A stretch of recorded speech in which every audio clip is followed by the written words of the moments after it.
Hello.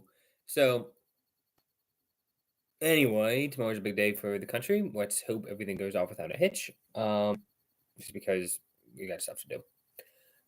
So I started watching Gurren Laggen over the past few weeks, and that is so I'm trying to go into more like older animes first of all because I'm kind of running shallow on new animes that are out.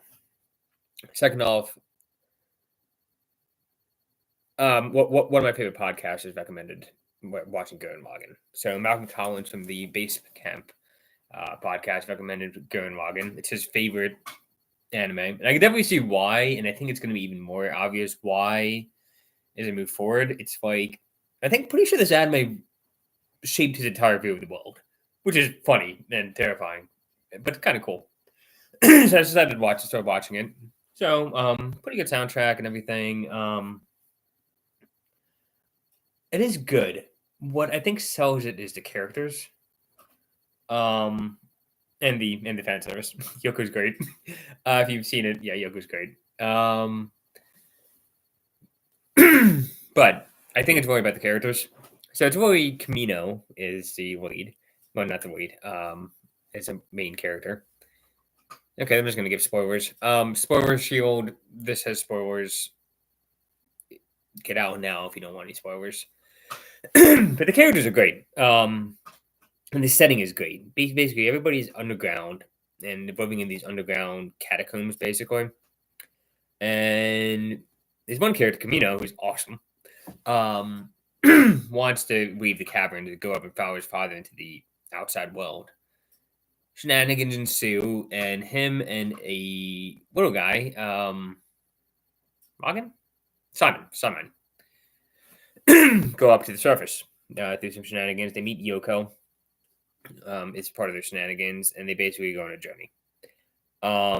Camino is just so like peak masculinity, just so like high energy. I want to fight, and like not in a stupid way, but just in a super energetic, like hopeful way, where he just wants to win and fight and win and spiral up, drove through the heavens to reach the stars. It's just so cool.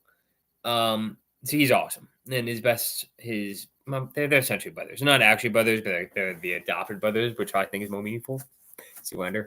Um, it's kind of like a quieter kid, but has some of the same passion, but is much more like weak in confidence, I guess. But he's really good at digging because underground, what do? You dig, and this kid's really good at digging. And their friendship kind of drives brotherhood, really drives the story for the first arc. Something happens, but they drive the arc. And Yoko, I guess, is kind of much more of she's, I guess, kind of in the position of the audience. And plus, cool hot chick with a gun. I mean, what's not to like that, right? And basically, they go through adventures and they slowly build up like a rebellion against the powers that be. And they basically go through some stuff, gather allies for a few episodes, eventually fight the big bad the four generals, fight the essentially the Demon King. I think he's called the Spiral King, but he's basically a Demon King. And they win, basically. Stuff happens. This cough is terrible. So it's a really, really good story. And I came to a couple of conclusions. One, I'm pretty sure Brandon Sanderson watched Gurren Laggen before he wrote Mistborn. I'm like 95% sure because I'm like, these plots are very similar, especially the twist where the big bad basically says, "You think you have done a good thing by killing me? I've actually protected you." Which, if you've read Mistborn, is like great. The what happens to Camino, very who's the other guy? Don't want to give any spoilers for Mistborn, but there's another character in Mistborn who dies similarly. Kind of similar type of character too. Calizor. Calizor. No, Calizor. So I'm pretty sure Brandon Sanderson watches this show. But there's a few good quotes. It's like, don't believe in yourself. Don't believe in me believing in you. Believe in the you that believes in yourself. And that is just so cool, where you don't have to worry about like believing in yourself. What does that mean? Believe in the best version of yourself and embrace it. But I'm kind of wondering what they're going to do with the next arc, because the first arc is basically beat the Demon King. Okay. And then I just took a sneak peek at the next episode, and it says 7 years later. And you're like, oh, time skips. Time skips are fun because that means you can have actual character development that doesn't take place within a 1 week period or something. People actually changing it. People actually change in 7 years. People are going to have kids and families and all that kind of stuff. And that's that would push the characters in a different space. I think one of the big issues with the Star Wars sequels is that they took everything took place in like a week. It's like Rey becomes a Master Jedi in like 2 days. What? That's not consistent. The original trilogy had like a unspecified 3 to 4 year gap between A New Hope and Empire Strikes Back, and then another year between Empire Strikes Back and Return of the Jedi. You can easily see somebody becoming a Jedi within 5 years. You can imagine it, especially if somebody's talented, whatever. And then the prequels obviously have all the training and stuff. And then Rey comes along and he's like, oh, I'm just good at things, guys. It's like, bullshit. You need to train. I don't care what your gender is, but if you don't have any training montage, I'm pissed. You're not actually doing a story. You're just doing a wish fulfillment, which is stupid. Now, you can do just automatically just talented person. You can do like the chosen one type. Oh, he doesn't need practice. You can do it. You can do just having a good story automatically good. You have to write that in. You can't just say, "Oh, she's special." No, you got to explain that.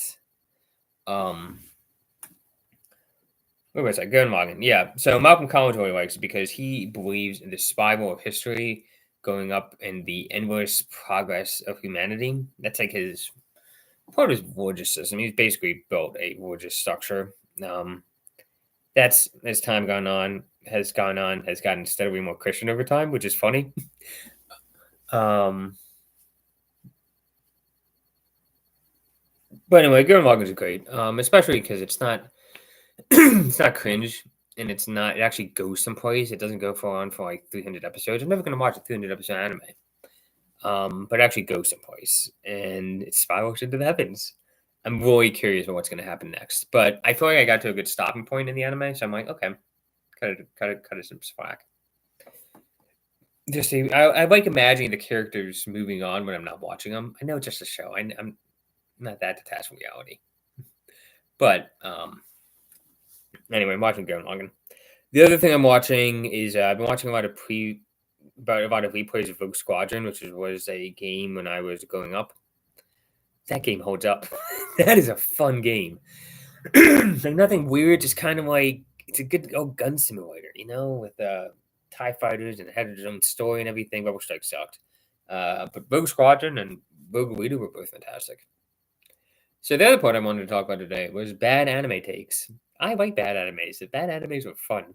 There's a particular bad anime called Rent a Girlfriend, which is universal, or not universal. Obviously, people watch it. It got 2 or 3 seasons. People are like, oh no, that's not a good anime. The character doesn't grow at all. He doesn't like. There's too much fan service. There's too much this. There's too much that. I thought it was fun. I enjoy that, and also it's like all these characters like in a lot of anime, they're either really good people or they're bad people, but they're actually good people. I think it's actually kind of nice to have a character who's actually just complete pathetic simp starting out. And it's just like pathetic. He actually grows to the person. People are like, oh, he goes back to the same spot with regards to the girl. I'm like, well, yeah, that's the trope for a romance anime. A harem anime. For a romance anime. That's the trope. But as a person, he definitely grows and he becomes a better person. And I don't have that many good stories about somebody who's just a pathetic low-life loser growing into something greater in a tragic way. Like, oh, everything has to change now. It's like, no, just you develop over time. And I think that's the big difference between the worldviews of Protestant and Catholic. Big jump, I know. But Protestants, it really is all about the big change, like the big come to Jesus moment where it's like, oh, you change and suddenly you hit a crisis in your life, you can't move forward, everything falls apart, and you find God, it all works out. And I know I know a good number of people who've gone through that, but I don't quite trust that big moment. Like, I think it's fine. I guess it works for some people, but the big miraculous change, I don't get that. I'm like, what about just gradual improvement? Why does everything have to be like, oh, a magical change? And I understand if you go through that kind of revolutionary change in your life, you want to like say, hey, everybody should go through that magical moment. It's like, no, there's multiple. The gradual path is a path.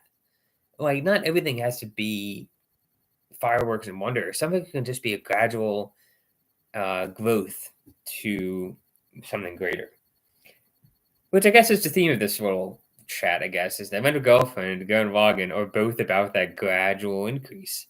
It's not some everything changing all at once, like the isekai moment or the I discovered magical powers. Sometimes it's just steadily moving upwards, step by step, gradually getting better and better and better at things. And not everything has to be a giant revolution. Sometimes gradual is fine. And I think that's usually how life works. You gradually move up. Everybody wants there to be these big moments. And I think sometimes life is just about gradually increasing your capability to do something or to love or to learn or whatever else. It's much more like learning a language and less like anything else. But I think that's the thing that stops me from being Protestant is that I believe in the gradual increase. Anyway, that's my opinions for today. Stay safe tomorrow, either because of the cold or anything else. And yeah, see ya.